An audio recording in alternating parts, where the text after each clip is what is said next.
Well, hello and welcome to the very next episode of The Remedy with Tova Sido and Janice Gaunt. And Tom Bridwell. You up there, Tom? Yeah, I was waiting for my and. I got distracted from the fish on the. I know. Those kind of are mesmerizing. They are. Oh, I forgot that there's, that's right. I forgot the television's on down there. No, Yeah. it's cool. It's No, fine. It is. It's Yeah, very fine. zen-y. It's very zen-y. I think it'll change on you a few I times. might be falling asleep then. Well, welcome to another week. I love these. Tom came up with the conversation we're going to have today. I think it's a good one for the new year.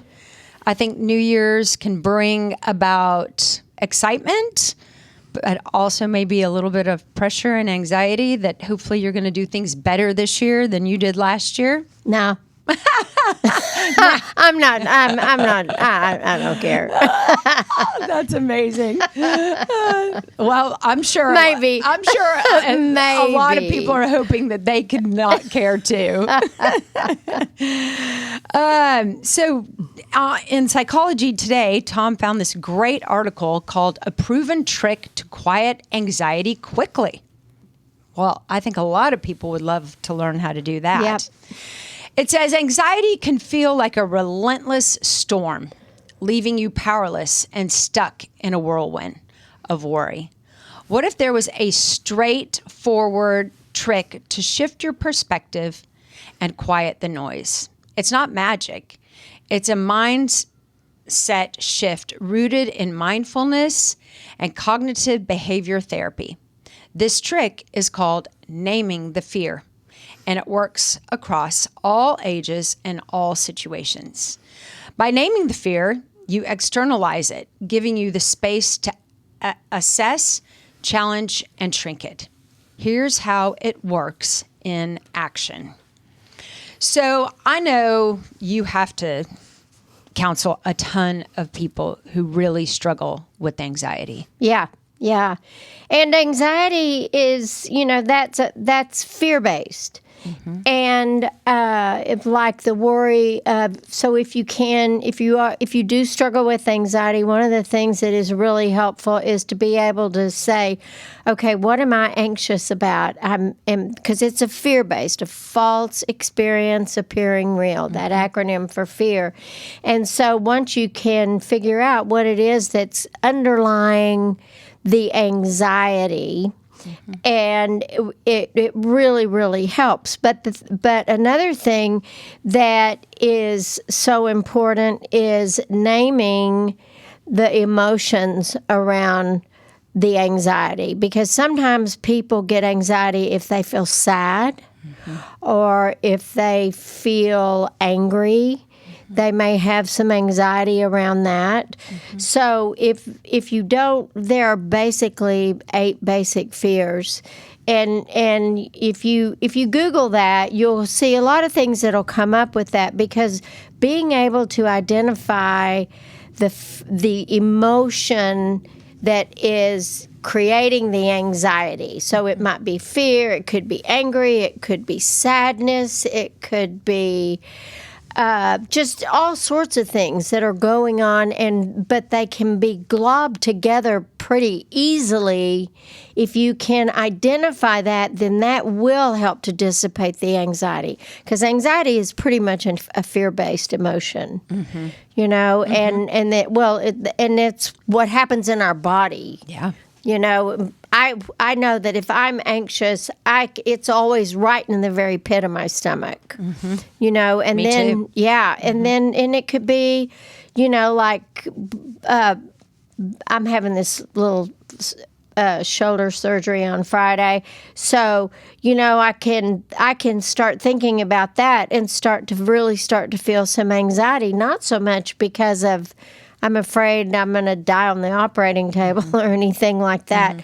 It's just the what all happens around that. Sure. You know, and not being able to put on your shirt as he, you know, all of those things. The pain. The pain. Just the pain in shoulder surgery is real. Yeah.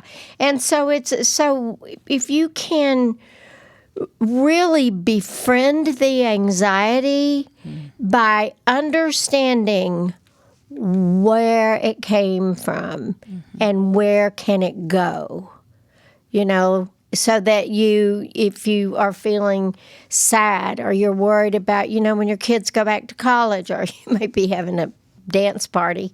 I always kind of did. Yeah. But I mean, it's just all sorts of things that are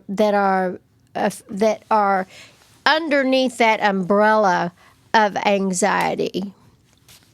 I think a lot of people feel that anxiety in their body, and that is a miserable feeling. I mean, I don't get it a lot. I know you don't get it a lot, but when you do, it can feel really scary and it can feel really disproportionate. Yeah. And if you resist it and then sometimes it can get very big. Grow.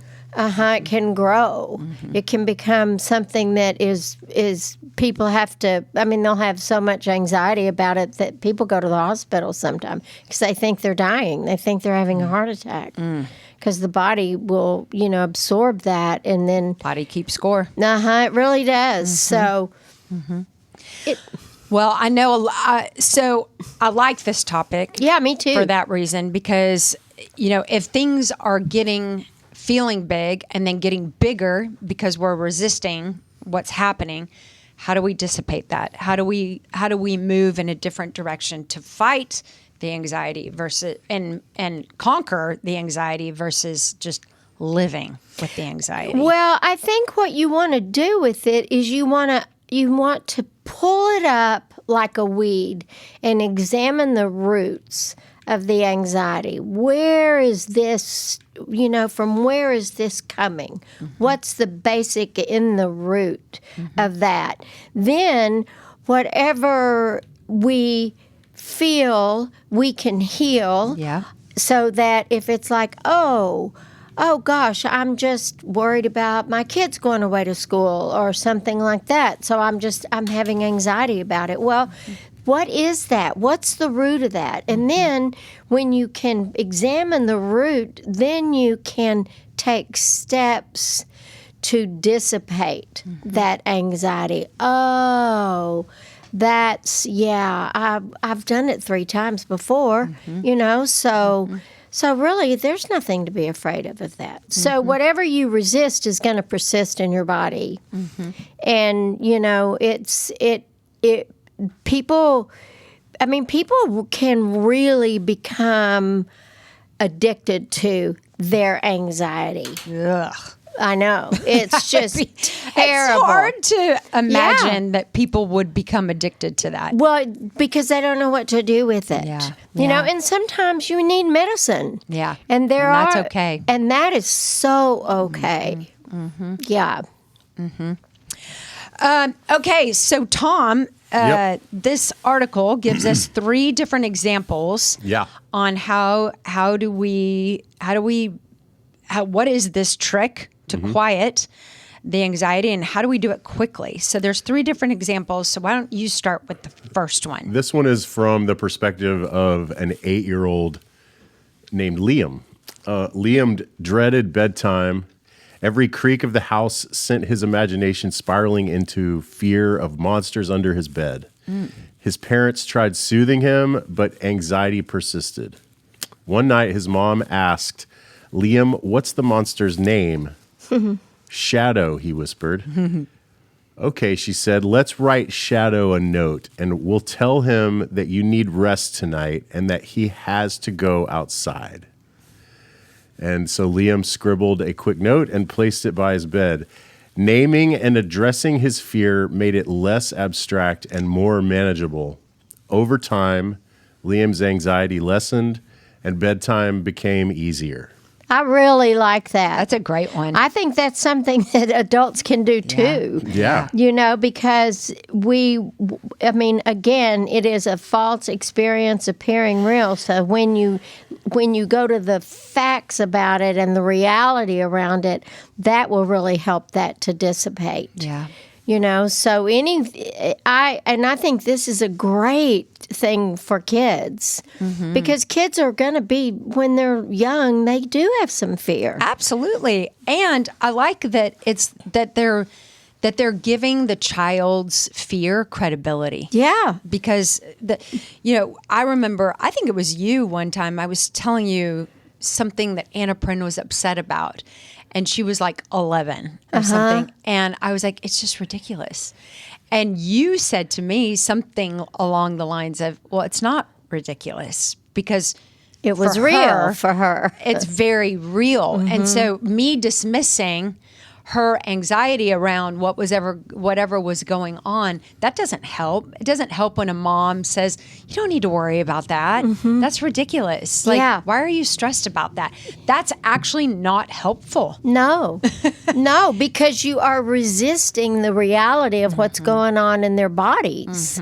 And so it giving that little boy a voice and then practical tool to invite it to go away. I mean, and kids are so literal. Can't you see that working? I can totally see that working. Yeah. That's a good one. For For that age group, that's a special, but like you said, I might be writing a letter or two later today. Yeah, that's what I was thinking too. Well, let's write a letter to your shoulder. Okay, we're going to. Okay, you want to read number 2? Sure. Okay. Sophia, 27 years old, diffusing workplace worry. Sophia loved her job but dreaded team meetings. She constantly worried about saying something wrong or being judged by her peers.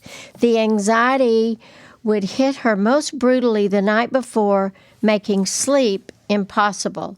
Her therapist suggested naming the anxiety. What would you call this feeling? She asked. Sophia decided to name it Judge Judy. Whenever the critical voice appeared, she'd say, "Oh, there's Judge Judy again. She's trying to scare me, but she's not the boss of me." This playful approach gave Sophia enough emotional distance to challenge her fear. Meetings became less intimidating as she reminded herself that her thoughts weren't facts. And that's a really good one, that thoughts are not, and feelings are not facts. Yeah. When I tell people that, and I'm sure you've seen this too, there is something that goes off in them. It's like, oh my gosh, I thought my feelings were facts. Yeah. Like, I'm feeling this way, so this must be true. Yeah. That's not necessarily true. It's just, it is your feeling. I'm not denying that you're feeling a certain way, but that feeling is not factual. And until it becomes factual, then you can, okay. You know, like I had a client not very long ago come in and she was convinced that her husband was having an affair. And so I said, okay, well, let's talk about the basis for this fear. So she was filled with anxiety. And so when she started talking about it, it didn't, in other words, she didn't find lipstick on his collar or anything that was a proven fact that he was having some sort of an extramarital affair. But so we started looking at it, and really and truly, there was really not much of a basis to it. So what I told her was, why don't you pretend that it's not happening, because you've entertained it so much, and we come to find out she had a friend whose husband was having an affair, so it was like she just took on what her friend was going through. they just built the whole story together. So some of those things really have to be. I mean, you may think, oh God, I would just be so terrible if my husband cheated, and it'd be terrible. Sure. But there were no facts to it. So it was just a story she had created out of fear. That became a reality. In her mind. And so did it finally go away? Yeah. Because I told her, I said, if you continue to entertain this possibility, it's not a probability, because there was no data in her personal life to make it real. Her friend had data in her life that made hers real. And so I said, so what we decided was, since you have no data, that, it could be a possibility, but until it's a probability or a fact, stop entertaining it, because you're building it up on the inside. Yeah. And then, and then it's like, okay, then how do you get through that? Well, you just realize that it's not true. It's like the shadow. Yeah. The shadow isn't real. No. But my gosh, can we make these things?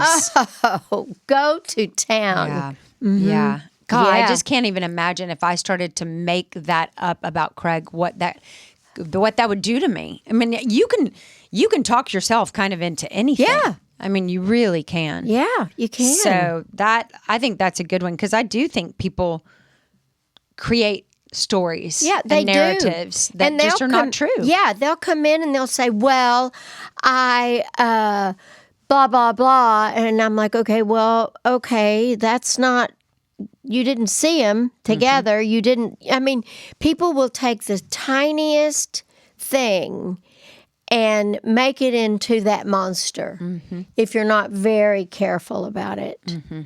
And finally, I told her, I said, I think let's bring him in here and let's talk about it.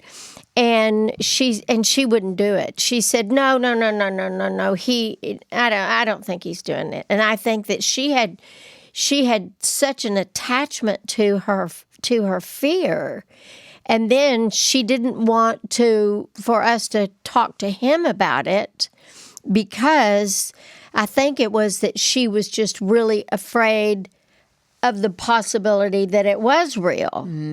But there was never any sort, he never admitted it. There was nothing. No evidence. No evidence at all. Just her own insecurity. Wow. And that's powerful. Isn't it? Gosh. I know. That would be awful. It'd be terrible. Okay, the third and final one is a guy named Mark, who's 52 years old, who is trying to conquer social anxiety. Mark always felt awkward at social gatherings. He worried about running out of things to say or embarrassing himself. Before a family reunion, he decided to try the naming trick. What's the name of this fear? His friend asked him. Silent Steve, Mark joked. At the reunion, whenever Mark felt the anxiety creep in, he'd mentally say, "Hey, Silent Steve, I see you, but I've got this." Naming the fear gave him a sense of control. By the night's end, he realized he enjoyed himself more than he expected. Why this trick works. Naming your anxiety externalizes it, turning it from an overwhelming, vague feeling into a specific, manageable thing. This distance allows you to reassess the situation logically.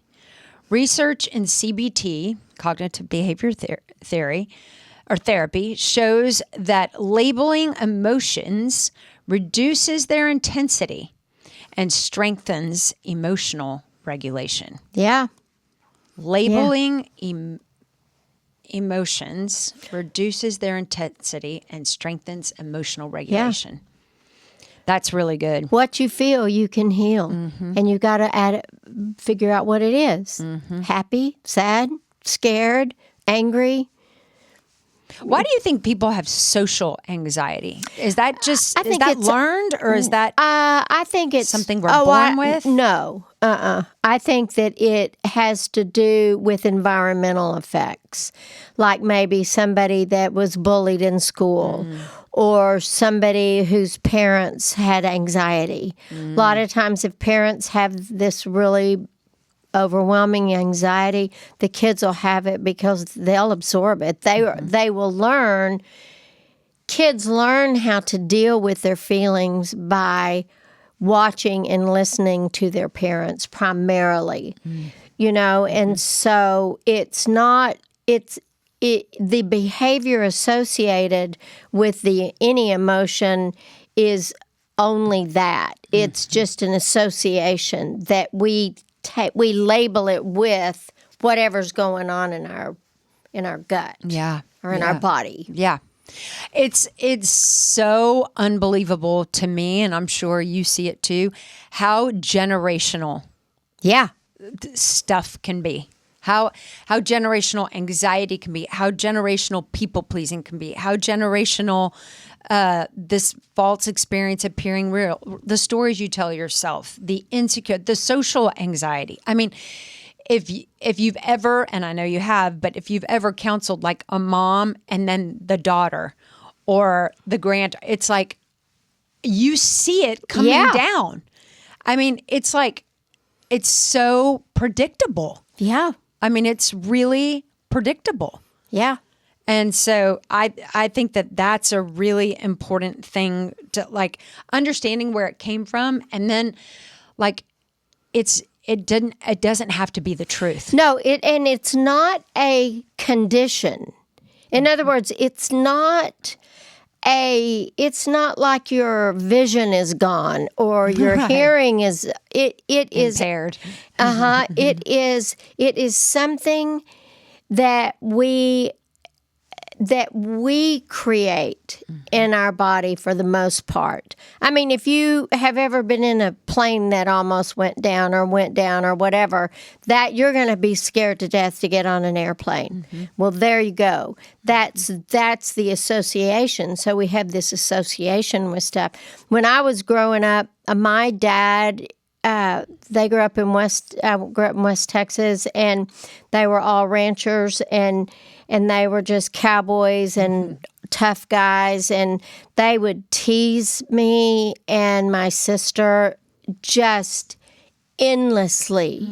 And they would and I can remember standing in the circle where my uncles were calling me a crybaby because they had teased me so much that I cried. Aww. It was terrible. How old were you when that I happened? was probably about 7. That's terrible. It was terrible. That's just such emotional abuse. And that's just what they did. Wow. Tough guys, And think about that. That's over 60 years ago, and you can. I bet you can go back there in 2 seconds. I can picture that little girl. I had my hair was very blonde, and it was in like a pixie cut, and they were just standing around in a circle with their big old cowboy hats, and it was just, yeah. Oh, I know. Terrible. Yeah, I'm over it though now. Yeah, I think. yeah, but I I could get really mad at them. I think they're all dead now. Yeah, that math works. But I think this is something that that is really important, that kids and young adults and adults really learn to identify what their feelings are, and is this real? It's like waking up in the middle of the night and you hear something clunk. You think in the downstairs. Yeah. Was that real, Right. or was that pretend, Yeah. or was it something Great on the example. outside? So we attach such a belief and experiences with things that we don't really know for sure. And so learning how to identify your feelings will, I think I think that feeling anxiety and anger, and I mean, they're all real. There are emotions that we have, but I think we have to be careful with it because I think they can do a number on us. You know? I know they can. I mean, our schedules are pretty full because of all the numbers that anxiety does on people. Yeah. Because not only are they having their experience, now they've got the anxiety and at times depression that often goes hand in hand with that dogpiling the already unfortunate or circumstance. Yeah, or going in and pulling a big, pouring a big old vodka soda in order to help you get over some of that stuff. With which really, what you feel, you can heal. You just breathe it up, blow it out, and practice embracing that, and it'll be a lot better.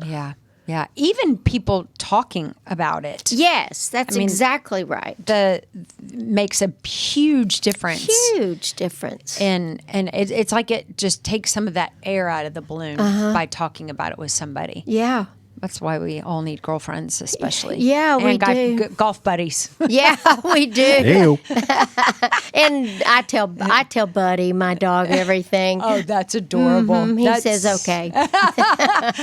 Yeah, it's why people love their animals so much. They do. They don't give you no lip. They don't give And they'll just lick you no matter what you say. I know. It's the sweetest thing ever. It is. It really is. Oh, gosh. So everybody needs to be sending Janice you some good juju. You've got shoulder surgery on Friday. Yeah. It's not fun. Here we go again. No, but you know what? You're so strong and fit, and it'll be all right. I lived through it once, so I think I'll make it. You're going to be just fine. Yeah, but it's just a pain in the butt. It's a real pain in the butt. It's what I get for doing excessive things. Because the first one I did it because I was playing tennis and I was just hitting it. And then this time I got new golf clubs, so I went to the driving range over and over again. So I did it to myself. Yeah, well, that's okay. That's so cool that you're that. I mean, if this is why you're getting injured, that's cool. I think. I mean, let me get injured doing cool shit versus stuff that you're afraid to admit. I don't know what happened. I don't know. I just tripped. I mean, you got to be on a slope. You got to be on a court. Yeah, way cooler somewhere to be hurt on a field than in your home. Exactly. That's happened to me too before. Oh, it's happened to all of us. Well, we are sending you lots of good vibes. Thank you. Yes. It will be. I have absolute confidence in my surgeon, and he's the best. He is the best. He operated on Tova, your shoulders. Yep. Both of them or one? Just one, but twice. Yeah. Oh. Dr. Scoville. Uh-huh. He's the best. He is absolutely the best. He's made a lot of money off of you, me, and Craig's boys. He really is. If you ever need anything, he's at Carroll Clinic, and he really is. He's the best. He really is. And I've known funny. him forever. His wife and Bren were really good friends. Oh, that's cool. Uh-huh. Well, he's the best. Yep, he probably needs to sponsor an episode. Yes, he does. You're gonna have a line out your door. Yep. Yes, you are. Well, we hope this helps you think a little bit less fearful about your situation. About your fear. About your fear. Yeah. Exactly. Have a great week. Thanks for listening.